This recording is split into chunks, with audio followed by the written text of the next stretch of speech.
Olá, pessoal que está acompanhando a resolução da prova SPSEC 2022-2023. O professor Érico aqui do Trialho Concursos, trazendo para vocês uma questão de equilíbrio químico, uma questão que trabalha equilíbrio iônicos de ácido e pH. Ele conta uma pequena historinha da aspirina, conhecida como ácido acetil salicílico, e aí ele vai trazer algumas informações aqui. Tá? Ele fala que vai dissolver 18 gramas desse ácido em 1 litro de água. Inclusive, a partir disso eu já posso tirar uma informação, né? 18 gramas em 1 litro significa que a concentração em massa é 18 gramas por litro. Depois ele fala para nós qual vai ser a concentração de H+, é um ácido, logo quando dissolvendo em água vai soltar H+, e aí eu vou ter essa quantidade aqui de H+. E bem, aí ele pede para a gente julgar os itens como verdadeiro ou falso. Antes de partir para a resolução desses itens, eu vou pegar uma informação bem importante aqui, ó. Nós temos a fórmula do ácido acetil salicílico, tá? 9 carbonos, 8 hidrogênios e 4 oxigênios. A gente tem que calcular a massa disso, né? O carbono é 12, vai fazer 9 vezes 12, mais 8 hidrogênios, cada um pesa 1, 8 vezes 1, mais 4 oxigênios, cada um pesa 16, 16 vezes 4. Fazendo essa conta, a gente chega que a massa molar dessa substância é de 180 gramas por mol. E aí, a partir disso, a gente pode fazer uma regra de 3 relacionando massa-mol, né? A gente sabe que no caso desse ácido, 180 gramas corresponde a 1 mol. E a gente dissolveu em água 18 gramas, ou seja, quantos mols a gente dissolveu em água? X. Tá? 18 é 10 vezes menor que 180, X é 10 vezes menor que 1. O nosso X é 0,1. Então, a concentração que nós temos desse ácido é de 0,1 mol por litro. Tá? Essa vai ser uma informação relevante porque no item 1 ele quer que a gente calcule o valor da constante de acidez Ka, né, para saber se esse valor que ele trouxe aí é o valor correto. Bem, o ácido acetil salicílico, para facilitar a nossa vida, eu vou chamar ele de HAS. Tá? Não vou usar a fórmula oficial para não complicar. E por que HAS? Tá? Porque ele é um ácido, ou seja, ele vai ionizar soltando H+, e vai sobrar o ânion, né, o ácido acetil salicílico, que eu estou chamando aqui de AS-. Tá? Lembrando que isso aqui não é o elemento AS, tá? É uma abreviação para o ácido. Bem, para a gente calcular o Ka aqui, a gente faria a concentração dos produtos, ou seja, de H+, vezes a do ânion, que sobrou, dividido pela concentração do ácido, certo? Nós começamos com uma quantidade de 0,1 mol por litro do ácido que eu calculei. E o exercício me deu a concentração de H+ de 5,7 vezes 10 a menos 3. Então, vamos colocar aqui, 5,7 vezes 10 a menos 3 molar. Bem, a concentração do ânion é o seguinte, toda vez que eu formar um H+, eu vou formar um ânion. Tá? Então, a quantidade do ânion formada vai ser igual à quantidade de H+, 5,7 vezes 10 a menos 3 mol por litro. E essa quantidade de ácido? Para quem for mais preciosista, na verdade, a quantidade de ácido no equilíbrio ela vai ser menor que 0,1. Por quê? Porque uma parte desse ácido ionizou, formando H+, e o ânion. Tá? Só que essa quantidade que ionizou é uma quantidade muito pequena. Tá? É tão pequena que a gente vai considerar uma quantidade de aproximadamente 0. E então vamos considerar que quase não sofreu alteração no HS. Vamos deixar o valor aproximado mesmo de 0,1. Com isso, a gente pode calcular o Ka, né?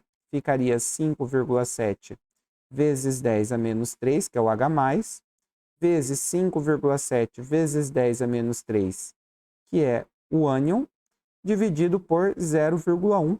Outra maneira fácil de escrever é 10 elevado a menos 1. Tá? Então, vocês podem fazer essa conta. 5,7 vezes 5,7 vai dar 3,2, na verdade, 32,49.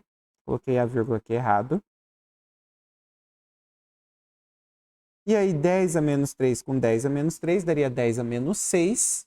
Dividido por 10 a menos 1 dá 10 elevado a menos 5. Transformando isso em notação científica, né, a gente vai puxar uma casa com a vírgula. Né, então, nós vamos passar aqui a ter 10 elevado a menos 4. Bem, 3,2 vezes 10 elevado a menos 4. correto o primeiro item, certo?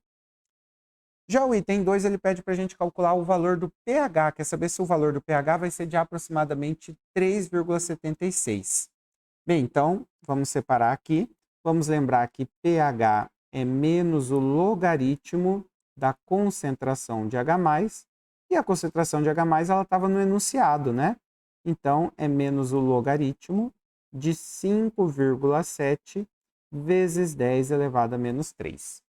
Agora, a gente vai jogar a propriedade de logaritmo aqui, que é o seguinte, ó, menos, vamos resolver os logs. Log de 5,7 vezes 10 a menos 3, né, é o log de um número vezes o log de outro número, a gente pode quebrar na soma de dois logaritmos. O logaritmo de 5,7 mais o logaritmo de 10 elevado a menos 3. O logaritmo de 5,7 foi fornecido para a gente. Olha só, é 0,76. Tá? Então, 0,76. Mas aqui, ó, eu vou ter que tomar um pequeno cuidado, hein? Se você não tomar esse cuidado, você acaba errando a questão. Eu vou até transformar o meu parênteses em chaves, porque o log de 10 a menos 3, na verdade, ele é menos 3. Tá? Então, como eu vou usar parênteses aqui, eu transformei em chaves. E aí, a conta que nós temos que fazer é o seguinte, ó. Mais com menos vai dar menos, então é 0,76 menos 3, tá? 0,76 menos 3 dá menos 2,24. E aí agora nós temos dois negativos e a gente fecha o pH como 2,24. Ou seja, não é 3,76. Está errado. 3. A adição de ácido clorídrico deslocaria o equilíbrio no sentido dos reagentes? Ácido clorídrico, vamos dar uma olhada, é um ácido extremamente forte, ou seja, é uma substância que aumentaria e muito a concentração de H+. E a gente sabe por deslocamento de equilíbrio que quando a gente aumenta a concentração de uma substância, a gente desloca no sentido oposto à substância que a gente acrescentou, tá? Então, a adição de H+ deslocaria o equilíbrio para a esquerda, no sentido dos reagentes. Tá? E é o que ele falou. Tá? O ácido clorídrico é H+, desloca o equilíbrio para o reagente. Correto. E, finalmente, o item 4. A adição de hidróxido de sódio à solução promoveria um aumento no valor de Ka. Ka, que é a constante de ionização do ácido. Pessoal, constante de equilíbrio, né? Qualquer constante de equilíbrio, de ionização e tal, ela, como o próprio nome diz, ela tem um valor constante. Na verdade, pode ser alterado o valor da constante se você mexer na temperatura. Tá? Agora, se você mexe adicionando outra substância, o valor da constante continua constante, não muda. Tá? Esse item está errado. Só para esclarecer alguma dúvida que pode surgir. Caso eu adicionasse uma base, vamos até apagar aqui para poder explicar melhor. A adição de uma base, ela faria diminuir a concentração de H+, e, consequentemente, o equilíbrio deslocaria para a direita. Aí você pode pensar, então está alterando o valor da constante. Na verdade, não, tá? Porque eu estou diminuindo um pouquinho do reagente, né, da parte de cima da equação, só que isso vai fazer com que diminua o produto, a parte de baixo da equação, de maneira a manter essa divisão dando sempre o mesmo valor. Tá? Então, o Ka ele não vai sofrer alteração. Esse item 4 está errado. Ficamos com o item 1 e 3, que corresponde, então, à nossa alternativa A, fechando a resolução dessa questão.